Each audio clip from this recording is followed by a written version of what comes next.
সম্মানিত দর্শক শ্রোতা, আসসালামু আলাইকুম। বরাবরের মতো আমি আপনাদের সম্মুখে হাজির হয়েছি একটু অজানা এবং বৈজ্ঞানিক বিষয় নিয়ে। আজকের আমি আলোচনা করব জিহ্বা খাবারের স্বাদ বোঝে কিভাবে। আপনার কি জানতে ইচ্ছা করে না জিহ্বা খাবারের স্বাদ বোঝে কিভাবে? আমরা যে খাবারই দিই না কেন, সব খাবারই সে স্বাদ বোঝে, কোনটা তিতো কোনটা মিষ্টি। তাহলে যদি আপনি জানতে চান তাহলে ভিডিওটি না টেনে শেষ পর্যন্ত দেখুন। চলুন তাহলে মূল আলোচনায়।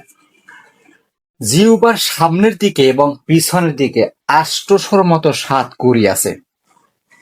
আর এই সাতকুড়ি মূলত জিহ্বার উপরে ছোট ছোট বিন্দু বিন্দু গোল গোল এবং রেখা রেখা এক এক প্রকারের আছে। জিহ্বার ভিতরে আছে ৮০০ সাতকুড়ি। তাছাড়া এইরকম উপরে ছাদের উপরে আছে, মুখের ভিতরে আছে, গলার ভিতরে সাতকুড়ি আছে। এবং এক একটা সাতকুড়িতে ১০০টির মতো স্বাদ গ্রহণকারী কোষ আছে। এখন চিন্তা করে দেখেন, ছোট ছোট বিন্দু বিন্দু গোল গোল, একদম ছোট। আবার এই জিহ্বার পাশে আছে রেখা রেখা। জিহ্বার যখন আপনি বের করবেন, এই সাইডে এবং এই সাইডে রেখা রেখা রেখা রেখা আছে, ওইগুলো হলো সাতকুড়ি।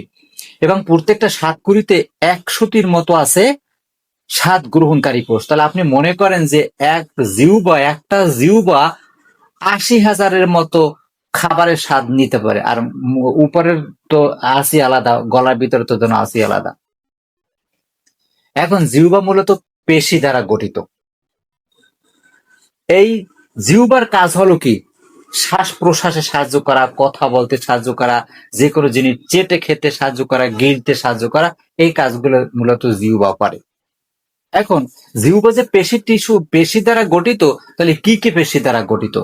একটা আছে ডরসিফ্লেক্সিয়ন। এই ডরসিফ্লেক্সিয়ন টিস্যু জিহ্বাকে ছোট করে, প্রশস্ত করে এবং পিছনের দিকে ঠেলে নেয়। যেমন আপনি যদি এই জিহ্বার যদি আপনি পিছনের দিকে নিচ্ছেন না, ছোট হয়ে গেছে, চ্যাপ্টা হয়ে গেছে, এটা হলে যাইয়া ডরসিফ্লেক্সিয়ন পেশির কাজ। আর ব্যান্টোফ্লেক্সিয়ন পেশি কি করে? জিহ্বাকে সেও ছোট করে, প্রশস্ত করে, কিন্তু নিচের দিকে নেয়। ডরসিফ্লেক্সিয়ন মানে ছোট করে, প্রশস্ত করে, উপরের দিকে নেয়। আর ব্যান্টোফ্লেক্সিয়ন সেও ছোট করে, প্রশস্ত করে, কিন্তু নিচের দিকে নেয়। এই দুই পেশির কাজ।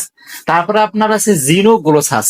এই পেশিটা জিহ্বাকে সামনের দিকে ঠেলে দেয়। যেমন এই যে সামনের দিকে আছে, এটা হচ্ছে জিনোগ্লোসাস পেশির কাজ। আর একটা হচ্ছে হাইগ্লোসাস পেশি, সে জিহ্বাকে পিছনের দিকে নেয়। যেমন এই সামনের দিকে আছে, পিছনের দিকে নেছে।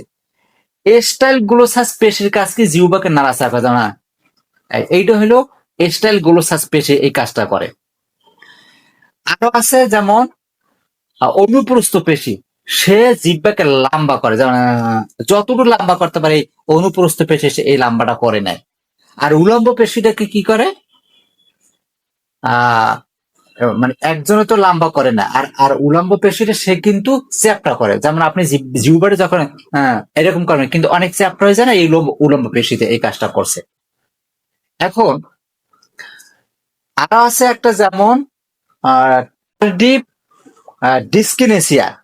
এই টার্ডিভ ডিসকিনেসিয়া যে পেশি, এর কারণে আমরা জিহ্বাকে নাড়াচাড়া করতে পারি, ঘাড়কে নাড়াচাড়া করতে পারি। এই এই পেশিটার কারণে আমরা এই কাজটা করতে পারি।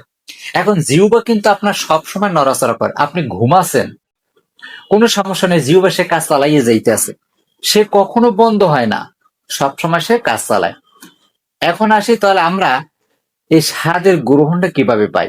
কোনো খাবার যখন আমরা মুখের ভিতরে দেই, তখন ওই সাতকুড়ি, ওই যে ছোট ছোট বিন্দু, ওর উপরে যখন পড়ে, তখন সংকেতটা সাথে সাথে মস্তিষ্কের মেডুলায় নিয়ে যায়।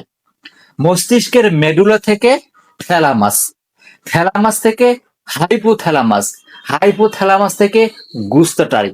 এই গুস্তাটারিতে গিয়ে শেষ হয়। যখনই গুস্তাটারিতে গিয়ে শেষ হয়, তখনই আমরা যে কোনো স্বাদটাকে স্পষ্ট বুঝতে পারি।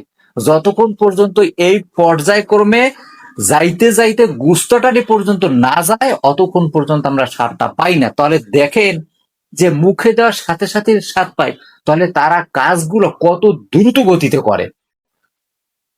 তারা কাজগুলো কত দ্রুত গতিতে করে। যতক্ষণ পর্যন্ত এই গুস্তাটরিতে না যায়, ততক্ষণ পর্যন্ত পাই না। যখনই যায়, তখন আমরা স্বাদটাকে স্পষ্টভাবে অনুভব করতে পারি যে এই খাবারটা মিষ্টি না নোনতা না তেতো না টক, এই এই তারপর আমরা ধরতে পারি, তার আগে ধরতে পারি না। এই ছিল জিহ্বা খাবারের স্বাদ বুঝি কিভাবে এর মূল তথ্য। ভিডিওটি ভালো লাগলে লাইক দিবেন, কমেন্ট করবেন। সকলকে ধন্যবাদ জানিয়ে শেষ করছি। আল্লাহ হাফেজ। দেখা হবে পরবর্তী নতুন কোনো ভিডিওতে। ততক্ষণ পর্যন্ত সঙ্গেই থাকুন।